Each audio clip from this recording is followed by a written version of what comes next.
ایک صحابی تھے الاشج عبد القیس. ان کو رسول اللہ صلی اللہ علیہ وسلم نے ایک بار کہا کہ الاشج آپ میں دو ایسی خصوصیات ہیں جو اللہ کو بہت پسند ہیں. تو ظاہر ہے کہ ان کی تو عید ہو گئی. کسی صحابی کو اللہ کے نبی یہ کہہ دیں کہ آپ میں بڑی خصوصیات ہیں جو اللہ کو پسند ہے، وہ تو کہیں گے یہ تو کیا ہی بات ہے. بہرحال وہ کیا ہیں؟ فوربیرنس اینڈ پیشنس. یہاں پہ فوربیرنس کی جگہ ایک اور ٹرانسلیشن بھی ہے سلیمنسی. سلیمنسی نرمی کو کہتے ہیں. آپ میں نرمی ہے. نرمی جو کام کرا سکتی، یاد رکھیں، وہ سختی نہیں کرا سکتی. ٹھیک ہے، نرمی سے آپ دوسروں کے دل جیت لیتے ہیں.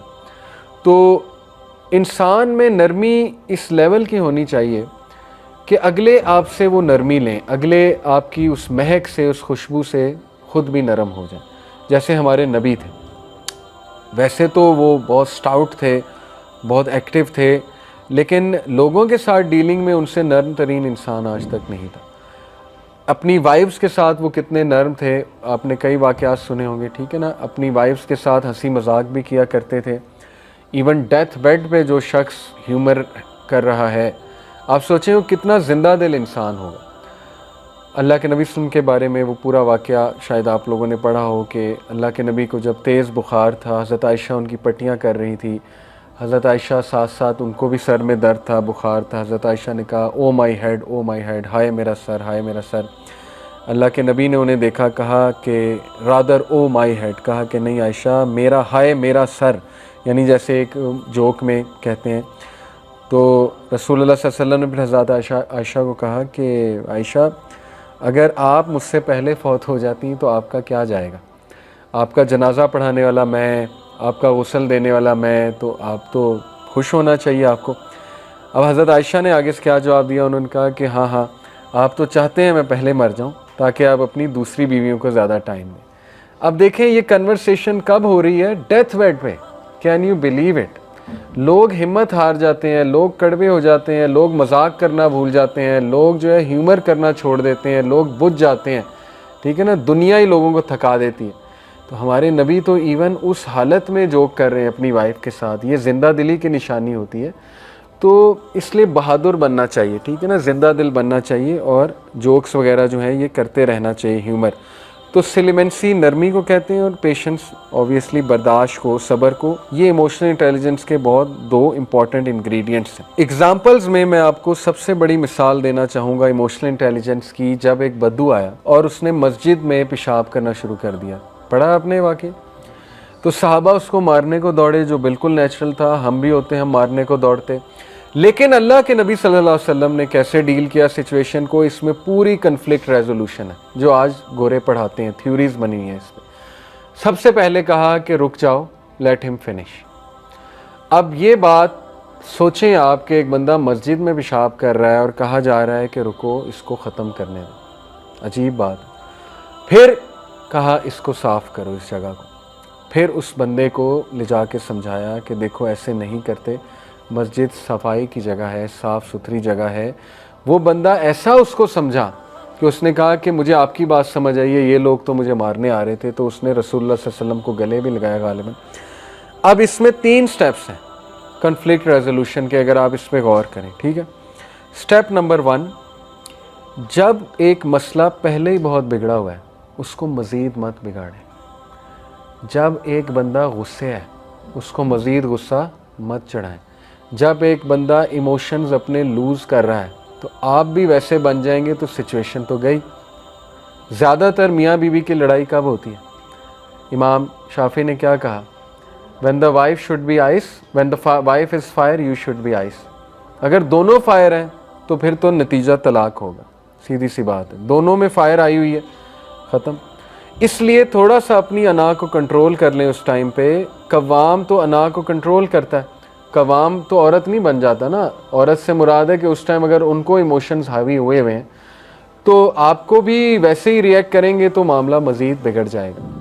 تو رسول اللہ صلی اللہ علیہ وسلم کی یہ جو پہلا سٹیپ ہے یہ بہت وائز سٹیپ ہے. ایک بندہ اگر باتیں کیے جا رہا ہے اس کو کرنے دیں. وہ اپنا غبار نکال رہا ہے، چپ ہو جائے گا، بس ختم. اس کے بعد چپ ہو گیا، آپ ریلیکسڈ رہیں، اس کے ساتھ نارمل چلیں. اس کو بعد میں جب وہ کام ڈاؤن ہو جائے تو سمجھا دیں. اس ٹائم پہ کچھ سمجھائیں گے. میں نے کئی ایسے لوگ دیکھے ہیں کہ انہیں اس ٹائم پہ سمجھایا گیا، انہوں نے اللہ کا بھی انکار کر دیا، کیونکہ وہ اس ٹائم غبار آیا ہوا ہے۔ آپ اس ٹائم پہ درس دینے لگ جائیں گے تو وہ تو اللہ کا بھی انکار کر دیں گے، ٹھیک ہے نا۔ کئی ایسے لوگ ہیں، آپ نے دیکھا ہے۔ اب کیا وجہ ہے بچے کیوں ریبیلیس ہوتے ہیں؟ وہ پتہ ہی نہیں ماں باپ کو کہ ان کا مسئلہ کیا چل رہا ہے، اس ٹائم پہ درس شروع ہو جاتا ہے، اس ٹائم پہ وہ حدیث سنانے، وہ اس موڈ میں نہیں، حدیث سننے کے موڈ میں، وہ تو پہلے ہی ریبیلین پہ بیٹھا ہوا ہے۔ تو اس لیے ذرا سچویشن کو پرکھتے ہیں کہ بھائی یہ بات یہاں پہ کرنے والی بھی ہے کہ نہیں ہے۔ تو انہوں نے مینیج ایسے کیا کہ اگر اس کو یہ اس دوران مارنے آ جائیں گے جبکہ یہ پیشاب کر رہا ہے تو یہ تو مزید بگڑے گا، یہ تو بات ہی نہیں سنے گا، تو ریفرمیشن تو ہوئی نہیں، اور صحابہ بھی مارنے لگ جائیں گے تو پھر وہ مزید گند پھیلے گا، کل کو ہو سکتا ہے وہ کچھ اور کر دے بندہ۔ بہرحال تو پہلا سٹیپ کنفلکٹ ریزولوشن کا ہوتا ہے کہ سچویشن کو دیکھتے ہوئے ایکشن لیں۔ اگر ایک بندہ بہت غصے میں ہے تو آپ کام ڈاؤن ہو جائیں، ٹھیک ہے نا۔ جیسے آپ دیکھیں کہ کئی پیرنٹس غصے میں آتے ہیں ایڈمنسٹریشن کی طرف کہ آپ نے یہ کر دیا، وہ کر دیا، ہمارے بچوں کے ساتھ زیادتی ہوئی۔ اب وہ جو آگے پرنسپل یا جو بھی ہوتا ہے نا، وہ سنتے رہتے ہیں۔ پیرنٹس جب اپنی بات ختم کر چکے ہوتے ہیں تو پھر وہ بولتے ہیں۔ اگر بیچ میں ٹوک دیں گے، بیچ میں لڑائی شروع کر دیں گے، نہیں ہم نے تو یہ کیا ہی نہیں، آپ کو کون کہہ رہا ہے، بس سن لیں۔ ہو سکتا ہے ان کا 90% مسئلہ صرف سنا کر حل ہو جائے، کچھ لوگ صرف سنانا چاہتے ہیں۔ تو ہائی ای آئی والا جو بندہ ہوتا ہے، یہ ایک رول بھی ہمیں سکھایا جاتا تھا ہماری کمپنی میں کہ اینگری کسٹمر کو 24 گھنٹے تک جواب نہیں دینا ای میل پہ یا ایس ایم ایس پہ۔ کیوں؟ کیونکہ اگر آپ نے اسی وقت جواب دے دیا تو لڑائی چل جائے گی۔ اور اسی طرح ہوتا ہے واٹس ایپ پہ زیادہ تر لڑائیاں دوستوں میں کب ہوتی ہیں؟ جب وہ ایک رپلائی آپ کو آیا غصے والا، اب آپ نے بھی بجائے کہ صبر کرنے کے آگے سے آپ بھی شروع ہو گئے، وہ پھر ایسی لڑائی بڑھی کہ بس وہ بم پھٹ گیا۔ تو یہ بیسک رول ہوتا ہے کہ اگر ایک بندے نے بہت اوفینسو بات کر دی ہے، غصے والی بات کر دی، تو آپ خاموش ہو جائیں۔ ہو سکتا ہے وہ 2-3 گھنٹے بعد خود ہی سوری کر لیں، اور ایسا ہی ہوتا ہے زیادہ تر، ٹھیک ہے۔ ہاں یہ کہ آپ نے کوئی رپلائی کرنا ہے تو بڑا آرام سے کوئی کام ڈاؤن والا رپلائی کریں۔ تو یہ بیسک رولز ہیں۔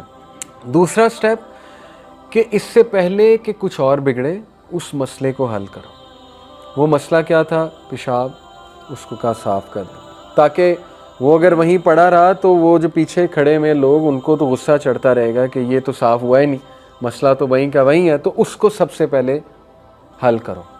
اور تیسرا سٹیپ یہ کہ جس بندے سے غلطی ہوئی ہے اس کو آرام سے سائٹ پہ لے جا کے فیڈ بیک دو اور اس کو وہ رولنگ بتاؤ۔ اب ہمارا اپوزٹ ہوتا ہے، سب سے پہلے ہم اس کو مارتے ہیں، پھر رولنگ بتاتے ہیں، وہ مسئلہ مزید بگڑتا ہے، پھر وہ چیز بھی وہیں کی وہیں، مسئلہ بھی وہیں کا وہیں، ڈیزاسٹر تو اور پھیل جائے گا اس سے۔